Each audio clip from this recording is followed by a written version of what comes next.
Bonjour à tous, je suis Rémi Huleux. Depuis 2013 et mon arrivée dans l'aventure Yako, j'ai la chance d'être entouré d'une équipe de chorégraphes exceptionnelle. Tous très expérimentés, experts dans leur discipline et surtout externes au groupe OB. Depuis plusieurs années, j'avais un rêve un peu fou, celui de voir un jour un nouveau chorégraphe issu directement du réseau L'Orange Bleu rejoindre la création des programmes Yako. Nous avons de véritables talents en interne et il me semblait essentiel de valoriser leur travail, leur engagement et leur constance. Aujourd'hui, ce projet, ce rêve un peu fou, devient une réalité avec le Yako Jump. Une véritable success story qui, je l'espère, inspirera tous les coachs du réseau souhaitant eux aussi continuer à évoluer et à franchir de nouvelles étapes. Je vous présente Flavien Bretez. Peux-tu nous raconter comment tu as commencé dans le monde du fitness, tes débuts? Donc j'ai découvert le monde du fitness la première fois quand je suis allé m'inscrire dans une salle de sport en préparation pour, dans un premier temps, rejoindre la Marine nationale et du coup ça s'est pas fait tout de suite. Donc je connaissais déjà un petit peu le milieu en m'inscrivant après auprès de l'UNCP. C'est là que j'ai appris à approfondir un petit peu plus dans le fitness. Qu'est-ce qui t'a donné envie d'enseigner des cours collectifs?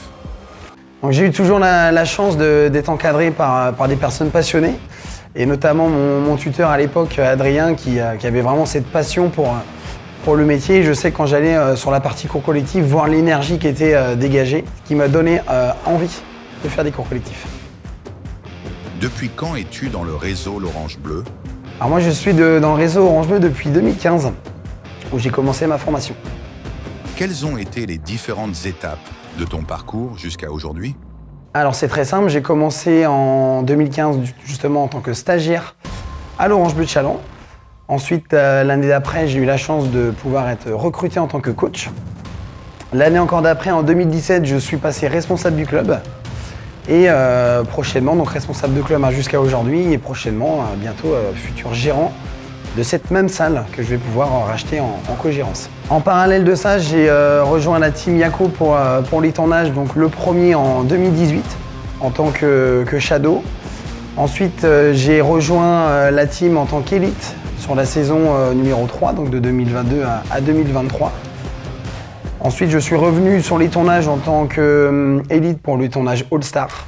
Et dernière étape, je rejoins la team en 2025 de chorégraphe. Qu'est-ce qui t'a séduit dans l'univers Yako?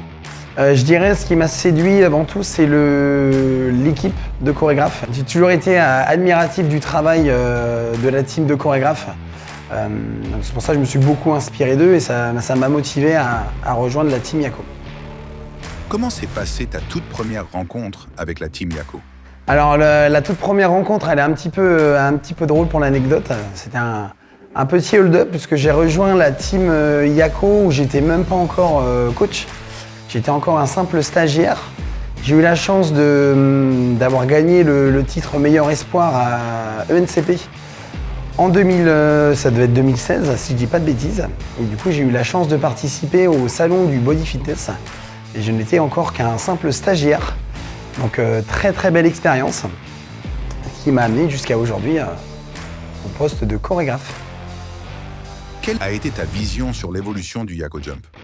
Alors je me souviens qu'à une époque on se réunissait avec mes collègues justement pour préparer ce cours qui était assez complexe. Et je me suis toujours dit en fait au fond qu'il fallait que ce cours soit chorégraphié et je pense qu'aujourd'hui ça va être un vrai bonheur pour certains d'avoir toute cette partie en moins de chorégraphie qui n'est pas forcément donnée à tout le monde.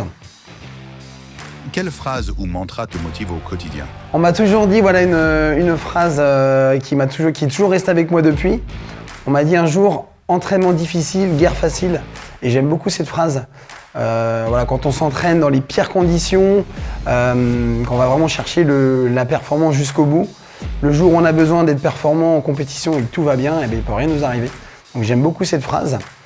Et récemment, une autre personne m'a dit que les détails font la perfection, mais que la perfection n'est pas un détail. Et j'aime beaucoup aussi cette phrase.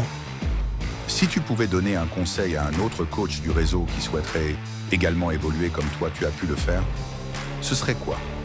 Alors les conseils que je pourrais donner, c'est déjà sans cesse de continuer de travailler pour continuer de s'améliorer et d'être le plus performant possible. Ensuite de bien s'entourer et ne pas hésiter à aller voir des personnes un petit peu plus expérimentées Je sais que moi, l'expérience avec les tournages, de travailler à côté de Yann a été vraiment très enrichissante. De manière aussi à pouvoir apprendre aussi de son expérience et d'apprendre de l'expérience de tous les chorégraphes. Et puis, ce que je peux donner aussi en conseil, c'est de saisir les opportunités quand elles se présentent à vous et surtout oser sortir de sa zone de confort pour toujours aller de l'avant. On a aussi la chance d'avoir un réseau qui propose pas mal de choses, pas mal d'événements. Notamment, je sais que l'expérience de tournage pour tout coach qui a envie de progresser, je sais que c'est un axe que je recommande à tout le monde. Il y a toujours à apprendre. L'expérience du tournage, le partage avec les coachs et les chorégraphes. Donc c'est toujours très enrichissant pour les personnes qui ont envie d'évoluer. Et surtout aussi participer à un maximum d'événements, conventions freestyle, voilà, pour toujours aller de l'avant, progresser, apprendre de nouvelles pédagogies, de nouveaux pas. Donc voilà, participez aux événements si vous avez envie d'évoluer. En un mot, que représente Yako pour toi aujourd'hui? En un mot, je dirais le mot famille. On est vraiment une team réunie par la même passion qui est le sport.